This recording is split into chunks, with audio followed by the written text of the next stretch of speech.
जय हिंद। आज हम लोग पढ़ेंगे सीटेट 2026 में जो होने वाला है फरवरी में, उसी के लिए ये आपके पेपर 2 एसएसटी जो आप लिए हैं, एसएसटी के लिए हम लोग पढ़ने वाले हैं। इतिहास है क्लास 6 का और अध्याय है 4 और 5।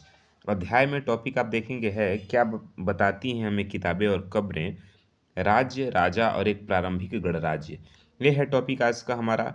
हम एनसीईआरटी कर रहे हैं। एनसीईआरटी इसलिए भी कर रहे हैं क्योंकि जो भी एसएसटी से क्वेश्चन पूछे जाते हैं 40 क्वेश्चन, वो सभी आपके एनसीईआरटी से ही होते हैं, हिस्ट्री, ज्योग्राफी और पॉलिटी से।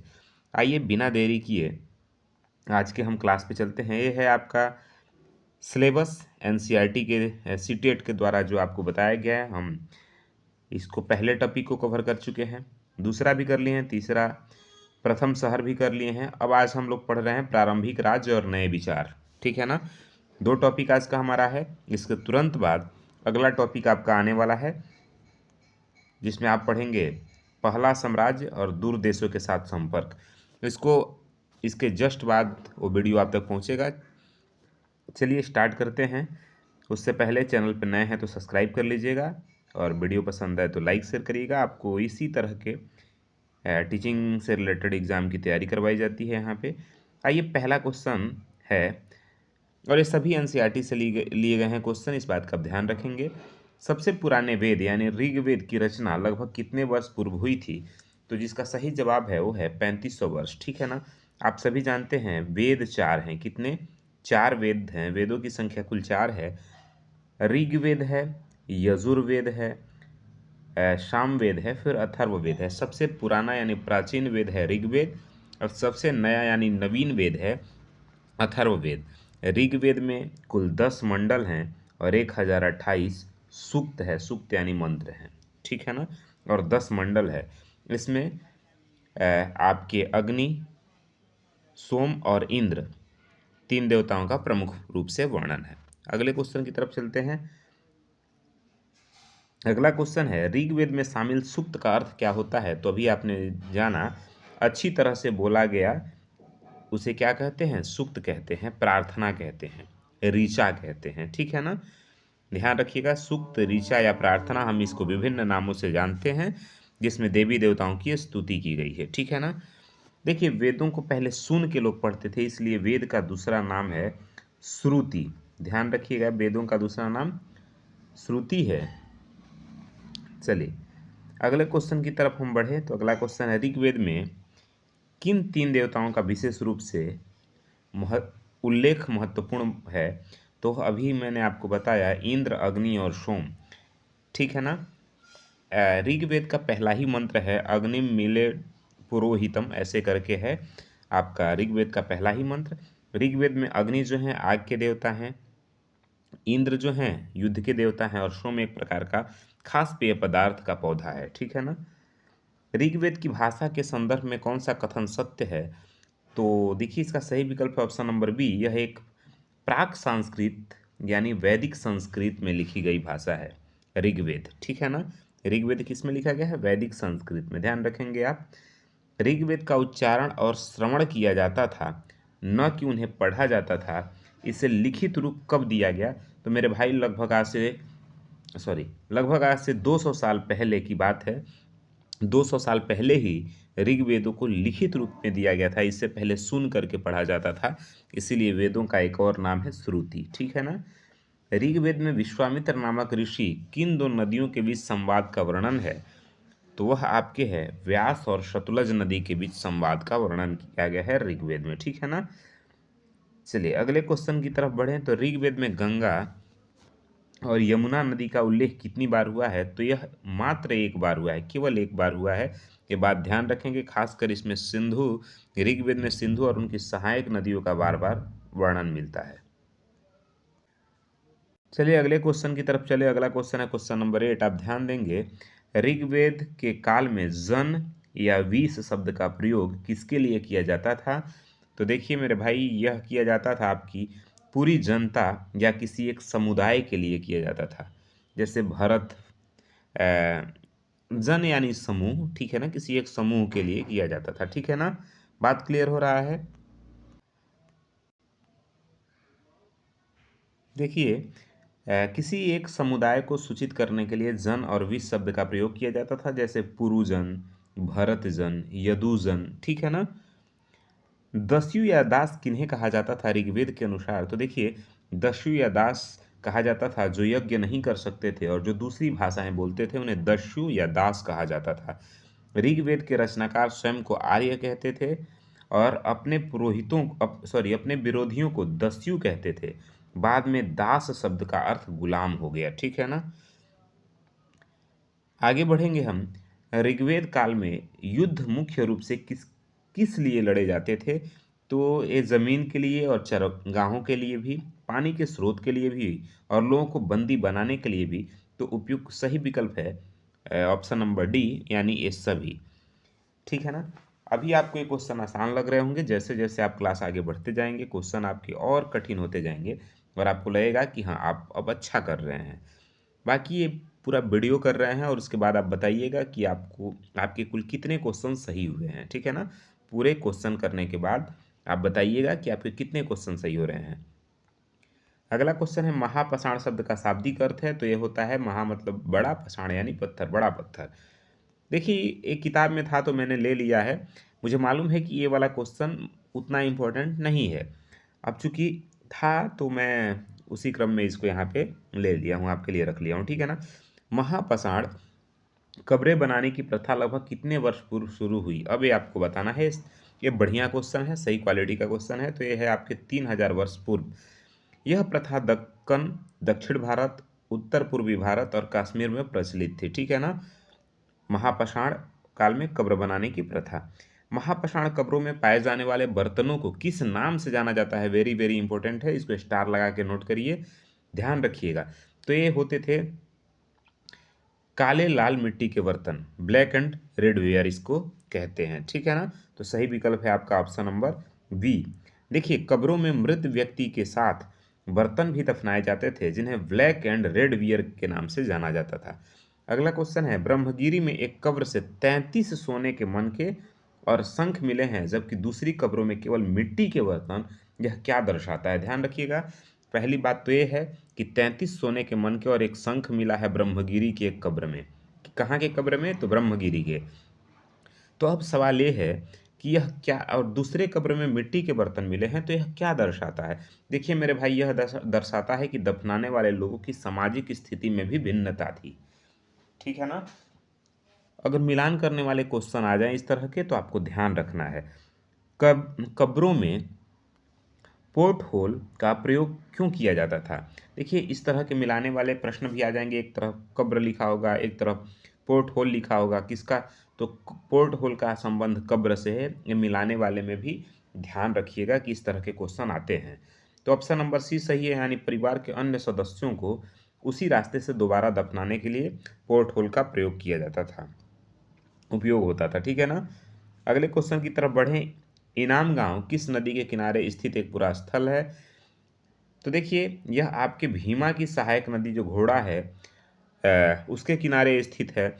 सबसे पहली बात, इनाम गांव जो है वो एक पुरा स्थल है, बात ध्यान रखिएगा।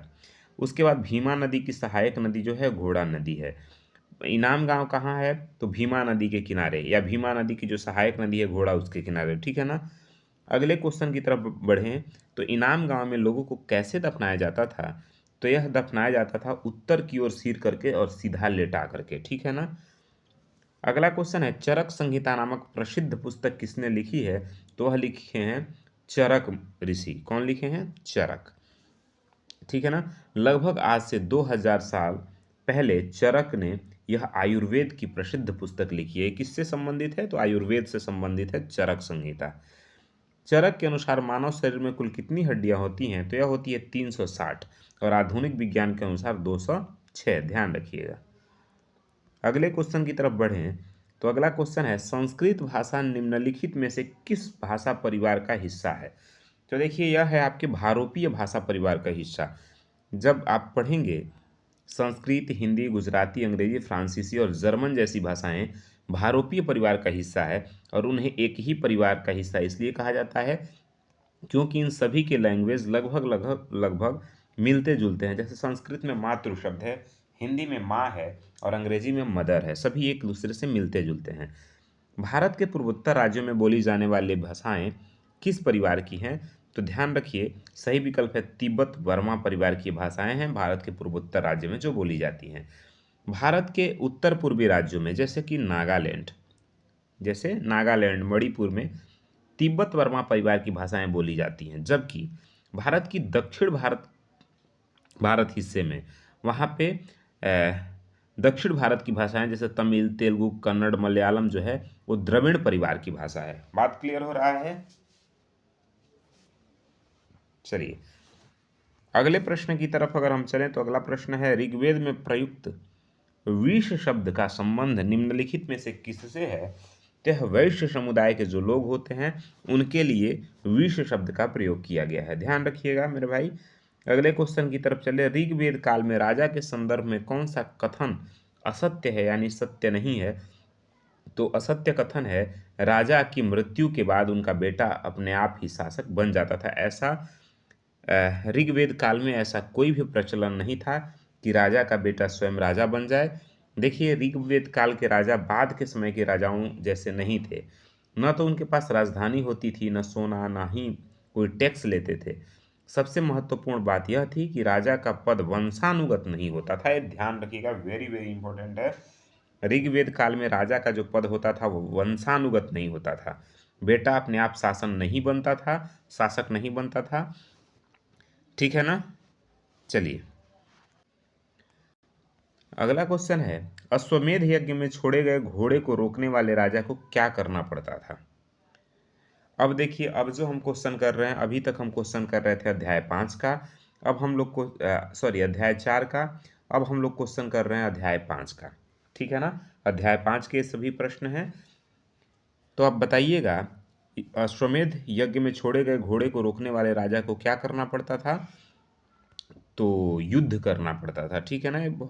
ये सिंपल क्वेश्चन है, लेकिन जैसे जैसे आगे बढ़ेंगे आपको और कठिन प्रश्न मिलेंगे। वेरी वेरी इंपॉर्टेंट है क्वेश्चन, स्टार मार्क लगा के नोट कर लीजिएगा। ठीक है ना? चित्रित धूसर पात्र का उपयोग मुख्य रूप से किनके द्वारा किया जाता था? तो यह किया जाता था अमीर और विशिष्ट वर्ग के द्वारा। देखिए ये बर्तन बहुत पतले, चिकने और सुंदर होते थे। इनका उपयोग समाज के उच्च वर्ग द्वारा विशेष अवसरों पर भोजन परोसने के लिए किया जाता था। ठीक है ना? चित्रित धूसर पात्र। महाजनपदों का उदय लगभग कितने वर्ष पूर्व हुआ? तो यह हुआ आपके 2500 वर्ष पूर्व। कब होता है? 2500 वर्ष पूर्व। महाजनपदों की राजधानियों की किलाबंदी का मुख्य कारण क्या होता था? तो यह होता था सुरक्षा, शक्ति और समृद्धि का प्रदर्शन और संसाधनों का नियंत्रण, यानी विकल्प डी सही है। अगले क्वेश्चन की तरफ चले, किसानों से लिया जाने वाला कर जिसे भाग के नाम से जाना जाता था। किसानों से जो कर लिया जाता था उन्हें किस नाम से जाना जाता था? भाग के नाम से। तो उपज का कितना प्रतिशत हिस्सा होता था? वह कितना हिस्सा होता था? तो अब विकल्प सी सही है, यानी 1/6 हिस्सा कर के रूप में यानी भाग के रूप में देना होता था। ठीक है ना? अगले क्वेश्चन की तरफ चलें। अगला क्वेश्चन है क्वेश्चन नंबर 8, शिल्पकार जैसे बुनकर या लोहार अपना कर राजा को किस रूप में चुकाते थे? तो भाई वो श्रम के रूप में चुकाते थे। किस रूप में चुकाते थे? श्रम के रूप में। अगला क्वेश्चन है, कृषि में लोहे के हल का प्रयोग से क्या सुधार हुआ? तो देखिए, तो इससे हुआ ना, कठोर जमीन को और आसानी से जोता जाने लगा। ठीक है ना? और पैदावार बढ़ गई। अगला क्वेश्चन है, धान का रोपण तकनीक का मुख्य लाभ क्या था? तो यह था अधिक पौधे जीवित रहते थे जिससे पैदावार बढ़ती थी। ठीक है ना? अगला क्वेश्चन है, कमकार शब्द का प्रयोग किसके लिए किया जाता था? तो यह किया जाता था भूमिहीन खेतीहर मजदूरों के लिए, कमकार शब्द का प्रयोग। ठीक है ना? अगले क्वेश्चन की तरफ चलिए। अगला क्वेश्चन है, मगध के सबसे शक्तिशाली बनने में किन नदियों का महत्वपूर्ण योगदान था? तो वह था गंगा और सोन जैसी नदियों का महत्वपूर्ण योगदान था। ठीक है ना? अगले क्वेश्चन पे चलिए, मगध की पहली राजधानी कौन सी थी जो पहाड़ियों से घिरी थी? तो आपकी थी राजगृह। कौन सी थी? राजगृह। बिहार के राजगृह यानी वर्तमान के राजगीर मगध की पहली राजधानी थी जो पहाड़ियों के कारण शत्रुओं से सुरक्षित थी। अगला क्वेश्चन है, सिकंदर की सेना ने भारत की किस नदी को पार करने से इनकार कर दिया? तो वह ब्यास नदी था। ठीक है ना। चलिए अगले क्वेश्चन पे हम चलते हैं। अगला क्वेश्चन है, वज्जी संघ की शासन व्यवस्था किस प्रकार की थी? तो यह थी आपकी गढ़ या संघ। ठीक है ना। वज्जी में एक राजा के बजाय कई शासक हुआ करते थे जो सामूहिक रूप से सभाओं में बैठ करके निर्णय लिया करते थे। वज्जी संघ की राजधानी कौन सी थी? तो वह आपकी थी वैशाली। कौन सी थी? वैशाली थी। ठीक है, अगले क्वेश्चन की तरफ चलिए। अगला क्वेश्चन है, गढ़ या संघ की सभाओं में किन वर्गों का प्रवेश वर्जित था? तो यहाँ पे स्त्रियों और दासों और कम्मकारों का प्रवेश जो था वो वर्जित था। ठीक है ना। अगला क्वेश्चन है, अजात शत्रु के मंत्री का नाम क्या था जिसे बुद्ध के पास सलाह के लिए भेजा गया था? ये आपके एनसीईआरटी में है, ध्यान रखिएगा। तो देखिए इसका सही विकल्प होगा वस्कार। क्या नाम था? वस्कार। वस्कार जो था अजात शत्रु का मंत्री था जिसे बुद्ध के पास सलाह के लिए भेजा गया था। ठीक है ना। वस्कार अजात शत्रु का मंत्री था जिसने वज्जी पर आक्रमण की कूटनीतिक सलाह लेने के लिए बुद्ध से मुलाकात की थी। अगला क्वेश्चन है, दिग्घ निकाय किस धर्म का प्रसिद्ध ग्रंथ है? तो है आपके बौद्ध धर्म का प्रसिद्ध ग्रंथ है। ठीक है ना। गणों या संघों के अंततः किसने जीतकर अपने साम्राज्य में मिला लिया? यानी गढ़ या संघ को अंततः किसने जीत करके अपने साम्राज्य में मिला लिया? तो वो थे गुप्त शासकों ने। कौन थे? गुप्त शासक। लगभग 1500 साल पहले गुप्त सम्राटों ने अंतिम शक्तिशाली गण राज्यों पर विजय प्राप्त की और उन्हें अपने अधीन कर लिया। अगला क्वेश्चन है, उत्तर वैदिक काल में पुरोहितों ने समाज को कितने वर्गों में बांटा था? तो यह थे आपके कुल 4 वर्ग। ब्राह्मण, क्षत्रिय, वैश्य और शूद्र, ये 4 वर्ग थे। ठीक है ना।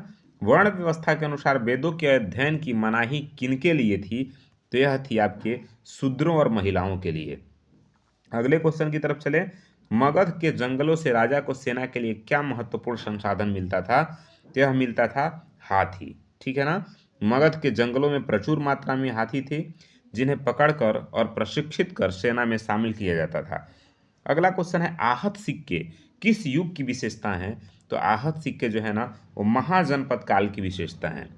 देखिए धातु की चादर पर, ठीक है ना, धातु की चादर पर चिन्हों को ठोक कर चिन्हों को ठोक करके बनाए जाने वाले सिक्के इसी समय प्रचलन में थे। कब? आपके महाजनपद काल में। ठीक है ना। अगला क्वेश्चन है, मगध में लौह अयस्क की खदानों का क्या लाभ हुआ?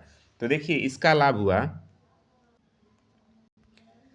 आपके मजबूत हथियार और औजार बनने लगे। ठीक है ना। मजबूत हथियार और औजार बनने लगे। मगध की दूसरी महत्वपूर्ण राजधानी कौन सी थी? तो वह आपकी थी पाटलिपुत्र, जिसे वर्तमान में पटना के नाम से आप जानते थे। और पहली कहाँ थी? राजगृह में थी। अगला क्वेश्चन है, व्यापारियों से कर यानी टैक्स किस आधार पर वसूला जाता था?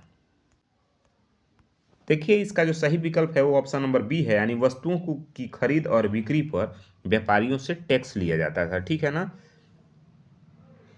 अगला क्वेश्चन है, विष शब्द से किस वर्ण की उत्पत्ति हुई? तो विष शब्द से वैश्य की उत्पत्ति हुई। ठीक है ना। अगले क्वेश्चन की तरफ चले। क्षत्रिय वर्ण का मुख्य कर्तव्य का क्या था? तो युद्ध करना और लोगों की सुरक्षा करना। अगला क्वेश्चन है, महाजनपदों के राजाओं द्वारा नियमित कर लगाने का मुख्य कारण क्या था? तो यह था विशाल किलों का निर्माण, अस्थायी सेना का रखरखाव, प्रशासनिक खर्च। इसलिए उपयुक्त में से सभी विकल्प सही हैं, इसलिए ऑप्शन डी राइट है। अगले क्वेश्चन पे चलते हैं, शिकारी और भोजन संग्राहक के रूप में क्या देते थे? तो देखिए इसका सही विकल्प जो है वो है ऑप्शन नंबर सी, यानी जंगल की वस्तुएं जैसे शहद, लकड़ी आदि शिकारी जो थे वो भोजन संग्राहक के रूप में देते थे। ठीक है ना। अगला क्वेश्चन है, वज्जी संघ में महत्वपूर्ण चर्चाएं कहाँ होती थी? तो ये होती थी सभाओं में। जो सभाएं लगती थी उसमें महत्वपूर्ण चर्चाएं होती थी। अगले क्वेश्चन की तरफ बढ़े। बुद्ध और महावीर का संबंध किस शासन व्यवस्था से था? तो यह आपके गण या संघ से था। ठीक है ना। अगला क्वेश्चन है, अतरंजी खेड़ा पुरास्थल कहाँ स्थित है? बहुत इंपॉर्टेंट क्वेश्चन है, ध्यान रखिएगा। तो यह उत्तर प्रदेश में। कहाँ है? उत्तर प्रदेश में। यह उत्तर प्रदेश के एटा जिले में स्थित है जहां पर खुदाई से प्राचीन खेती और लोहे के प्रयोग के साक्ष्य मिले हैं। ठीक है ना। चलिए अगले क्वेश्चन की तरफ चले। अश्वमेध यज्ञ में राजा का मुख्य साथी यानी सारथी कार्य करता था। किस चीज का कार्य करता था? तो राजा की वीरता का विजय गान करता था, ठीक है ना। मुख्य जो साथी होता था सारथी, वो राजा के वीरता का विजय गान करता था। अगले क्वेश्चन की तरफ चले। कर यानी टैक्स वसूलने की व्यवस्था महाजनपद काल में क्यों अनिवार्य हो गई? तो यह हो गई किले और अस्थायी सेना के भारी खर्च की वजह से। अगले क्वेश्चन की तरफ चले। अगला क्वेश्चन है, पशुपालक कर के रूप में राजा को क्या देते थे? तो यह अनाज या उनके उत्पाद जैसे दूध या घी, ठीक है ना। अगला क्वेश्चन है, किलों की विशाल दीवारें क्या प्रदर्शित करती थी? तो वह प्रदर्शित करती थी राजा की शक्ति, समृद्धि और प्रचुर मानव श्रम। कृषि में धान के पौधों का रोपण मुख्य रूप से किसके द्वारा किया जाता था? तो यह किया जाता था दास दासियों और कामगारों के द्वारा, ठीक है ना। अगले क्वेश्चन की तरफ चले। सिकंदर कहाँ का शासक था जिसने विश्व विजय का सपना देखा था? तो यह था यूनान का यानी मकदूनिया का शासक, ठीक है ना, जिसे मैसेडोनिया के नाम से भी जाना जाता है। मकदूनिया कहिए या फिर मैसेडोनिया कहिए, ठीक है ना। तो ये रहे आपके 40 क्वेश्चन। ये थोड़े आसान लगे होंगे आपको, बेशक आसान लगे होंगे, क्योंकि ये क्लास 6 के हैं। जैसे जैसे क्लास बढ़ते जाएगा एनसीईआरटी का, वैसे वैसे क्वेश्चन का स्तर और बढ़ते जाएगा। तो एकदम बेसिक से भी और आप कठिन तक चलिए। ऐसा नहीं कि आसान क्वेश्चन छोड़ दीजिए और एग्जाम में आसान क्वेश्चन की वजह से ही व्यक्ति फेल हो जाता है। तो आपको फेल नहीं होना है आसान क्वेश्चन छोड़ के। सभी को पढ़िए, एनसीईआरटी को कि एक एक लाइन को पढ़िए, एक एक लाइन ध्यान रखिए, यहीं से पूछता है। बाकी जस्ट इसके तुरंत बाद हम अगले वीडियो में आपसे मिलेंगे। तब तक के लिए जय हिंद, बाय बाय, पढ़ते रहिए।